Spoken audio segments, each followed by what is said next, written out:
From wildly inventive low-budget revenge sagas to big studio thrill rides packed with jaw-dropping stunts, these films were lost in the shuffle but set the standard for over-the-top explosions, iconic heroes, and insane practical effects. Let's kick things off with number 7. Rolling Vengeance. When a Canadian B-movie pits a grieving trucker against a gang of redneck killers, you don't expect ingenuity, but that's exactly what you get. Joey Rosso, played by Don Michael Paul, builds an 8-ton monster truck armed with a hydraulic drill and metal cutter, turning low-budget revenge into pure spectacle.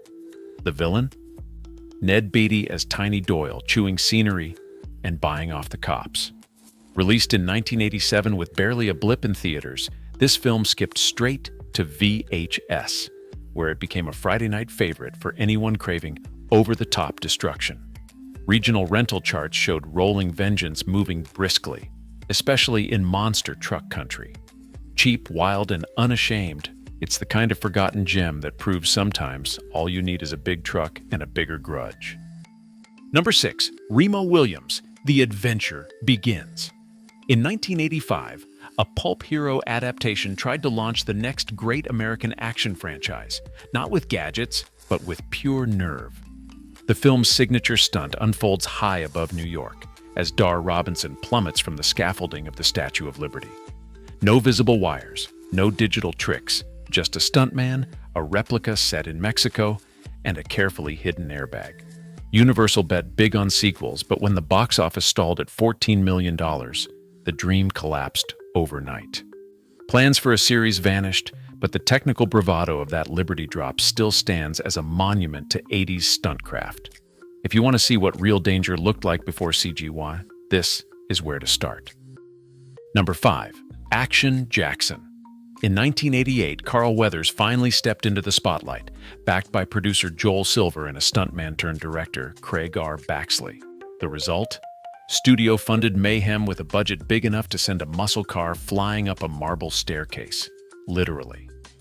Action Jackson was packed with high-voltage set pieces, including explosions, hand-to-hand brawls, and a villain so unhinged he kept trophies in a jar. Weathers delivered the kind of swagger you'd expect from Apollo Creed Unleashed, but the film's bonkers energy never translated to box office gold. Legal battles over character rights killed any hope of sequels, leaving this wild, physics-defying ride stranded as a one-off. For all the cash and talent thrown at it, Action Jackson proved that even Hollywood muscle sometimes stalls out at the starting line. Number 4. Southern Comfort. In 1981, director Walter Hill dropped a squad of weekend warriors into the Louisiana bayou and let the mud, paranoia, and gunfire do the talking. The setup is simple. A group of National Guardsmen, lost and outgunned, find themselves hunted by local Cajun trackers after a prank turns lethal. But this isn't a film about big explosions or cartoon villains. Hill builds tension like a slow fever, letting the swamp swallow up the bravado. Shot on location in the heart of the bayou, the production faced real-life hazards: snakes, relentless humidity, and crew members wading waist-deep through actual swamps. Critics at the time praised the film's suffocating mood and realism,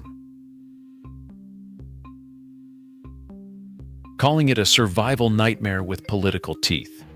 While Southern Comfort never pulled blockbuster numbers, its influence runs deep. Echoes of its gritty realism show up in later military thrillers and survival action. For anyone who thinks 80s action is all flash and no substance, this one sets the record straight. Coming to the top 3, Extreme Prejudice. Walter Hill's 1987 Borderland Shootout was built for the big leagues.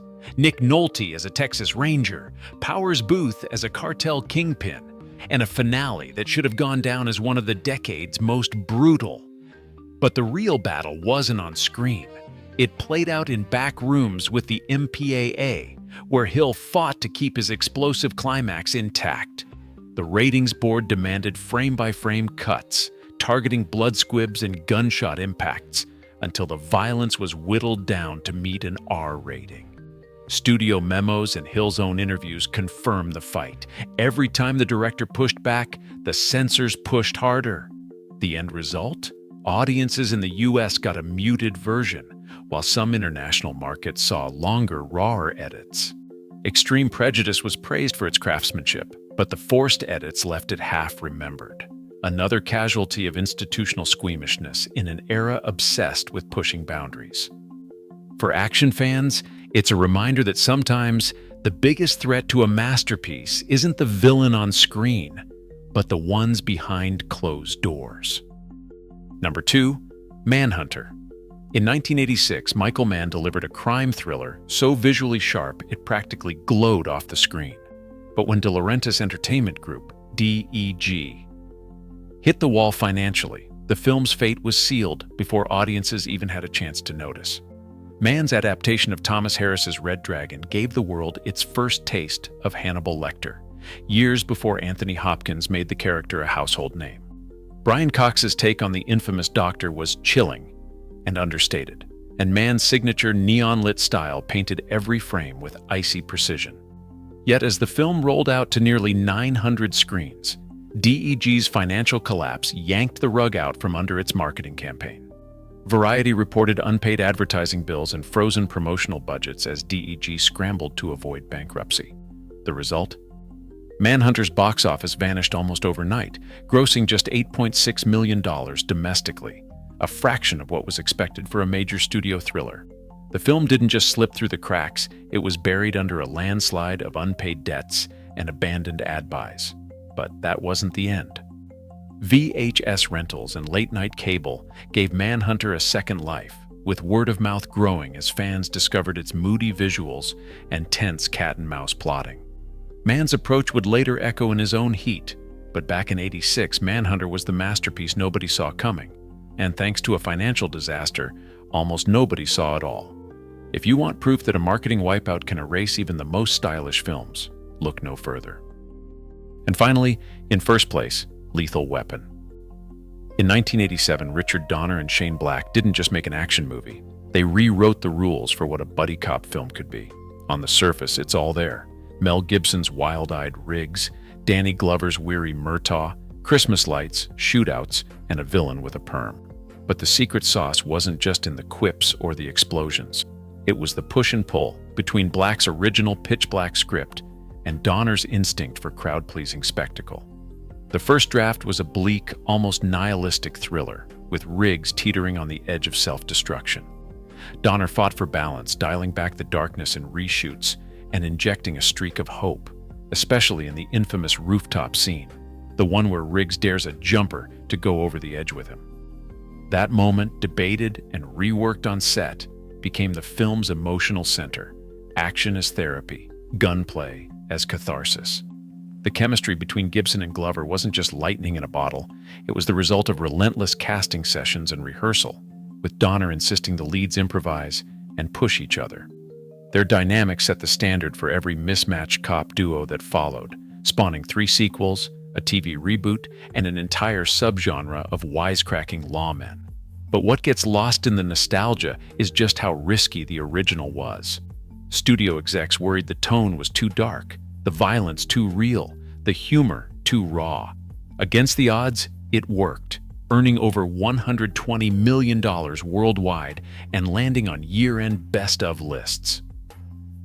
Lethal Weapon wasn't just a crowd pleaser, it was a creative tug-of-war that forged a new blueprint for action movies. Decades later, the rooftop debate still echoes in every film that tries to blend heart, humor, and danger. That's what makes it a forgotten masterpiece hiding in plain sight. From the wild ingenuity of Rolling Vengeance's monster truck rampage to the genre-defining legacy of Lethal Weapon at number 1, this countdown has uncovered 7 '80s action movies that prove forgotten doesn't mean unworthy. Across all entries, a clear pattern emerges. Behind every lost classic lies a story of risk, whether it's technical bravado, censorship battles, marketing failures, or creative clashes that shaped the final product. The most shocking surprises came from films like Remo Williams, where record-setting stunts never got their sequel, and Manhunter, buried by studio collapse despite its future influence. What ties these films together is a mix of daring innovation and the unpredictable forces that decide which movies endure. This list shows that 80s action was more than muscles and explosions. It was an era of hidden masterpieces, each deserving a second look. Sometimes, the movies that slip through the cracks are the ones that tell us the most about the risks and creativity that defined the golden age of action cinema.